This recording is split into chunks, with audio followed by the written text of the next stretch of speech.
Hey hey hey, salut les petits loulous, on est reparti pour une autre vidéo.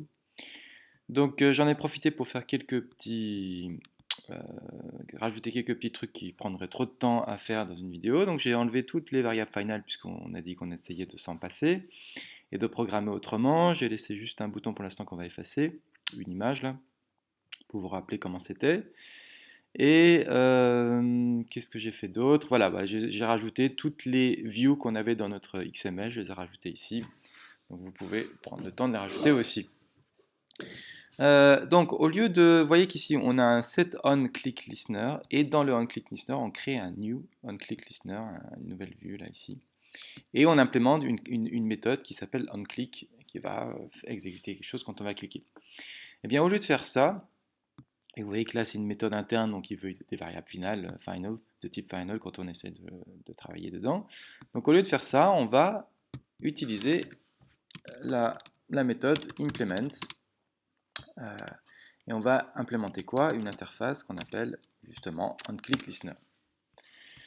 Donc quand on fait ça, il vous met une erreur. Pourquoi? Parce que comme je l'ai expliqué à ceux qui sont arrivés jusque-là quand on avait fait le Java, que quand on implémente une classe, une interface comme celle-là, il faut déclarer toutes les méthodes de l'interface en question. Donc pour déclarer ces méthodes, ici, on va générer ces méthodes automatiquement. Donc on va faire generate sur Eclipse, ça doit être peut-être un peu différent, mais l'idée est la même. Et on va faire implement method.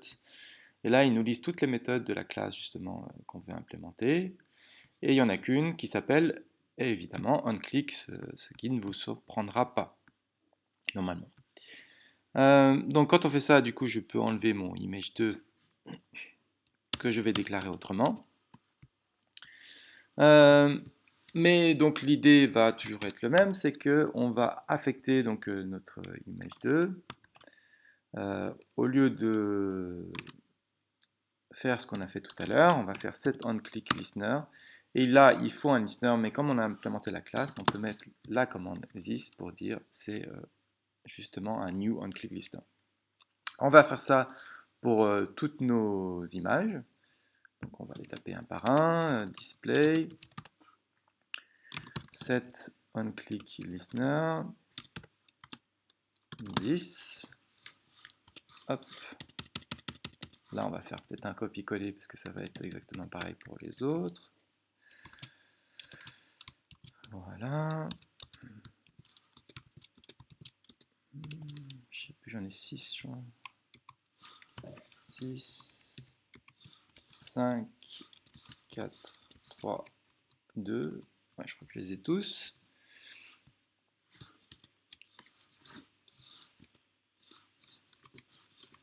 Et alors,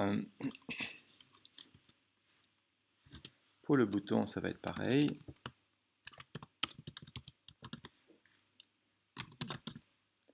Set onClick listener 10. Voilà, tous mes boutons sont activés et maintenant, quand on les clique, ça va faire appel à la fonction onClick. Et là, il va falloir distinguer sur quel truc on a cliqué justement. Si on a cliqué sur une image, sur un bouton. Pour distinguer ça, il y a un paramètre ici qui est donné, qui est la vue sur laquelle vous avez cliqué. Et donc, on va faire un switch sur cette vue. Donc, pour faire un switch, il faut lui passer donc, un truc à switcher. Donc ici, c'est la vue. Et vous voyez qu'il y a des méthodes associées à cette vue. Donc une méthode qu'on va utiliser, c'est récupérer l'identité de la vue qu'on utilise. Donc getID. Et quand on fait ça, on peut switcher suivant les ID. Donc premier cas,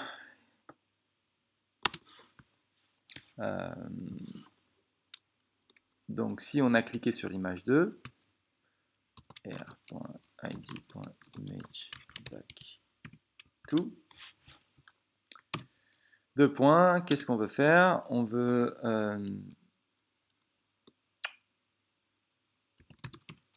changer le display. Cette ressource. Ah, alors oui, donc comme vous voyez là, il me dit quand je tape display, il n'a pas l'air de le reconnaître. Pourquoi? Parce que j'ai déclaré le display dans la méthode onCreate. mais j'aimerais l'utiliser dans une méthode qui n'est pas dans cette méthode-là. Donc là, ça va être une variable qui va être interne à la méthode onCreate et que je ne pourrais pas utiliser ici. Donc mon display, il faut que je le déclare quand même avant, display, pour qu'il soit reconnu partout. Pareil pour ma mémoire, il faut que je vais pouvoir le déclarer. Alors, j'ai vérifié pour l'identité, le ID, c'est généralement on utilise un type int. Je vais laisser int ici. Donc ça, je vais pouvoir l'enlever. Là, le find view by ID, il faut que je le laisse. L'override, le pauvre, il faut que je le remette à la bonne place. Voilà. Donc vous voyez que display maintenant il est reconnu et quand je fais ça, je peux set image resource et donc lui donner l'image qu'on veut utiliser ici. C'est un type drawable. Pack 2. C'est pas ça, si c'est ça. Et donc comme on veut garder en mémoire sur quelle image on a cliqué, je vais mettre mémoire égale r.drawable.pack2. Et un break à la fin pour finir le case. Et ça, on va le recommencer pour chacune de nos images.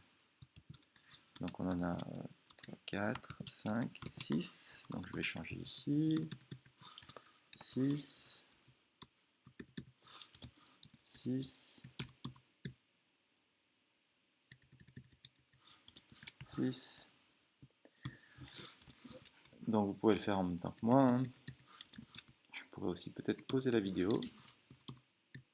Ben, ça va aller être vite fait. Normalement. 3, 3, 3 et 2 et 2. Voilà, et au cas où on clique sur le bouton, cette fois, r.id. Donc comment il s'appelle ce bouton, affecter image, 2 points. Au cas où on applique sur le bouton, cette fois, ce qu'on veut faire, c'est changer le background de linear layout. Donc c'est pareil, il faut que je déclare mon linear layout là-haut en variable globale. Sinon ça ne va pas marcher. Galerie layout. Voilà, et donc galerie layout ici, je vais pouvoir le réutiliser. Point. Set background ressource. Vous voyez qu'on peut lui associer un background. Et ici, eh ben, c'est justement mémoire qu'on va lui passer. Et on va lui mettre un break pour l'instant. Alors, est-ce qu'on va avoir une application qui fonctionne comme ça? On va essayer. On va lancer le tout.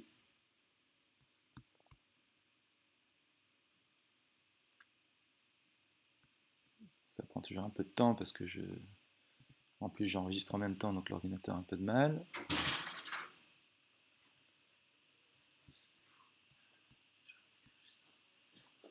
Alors ça se lance.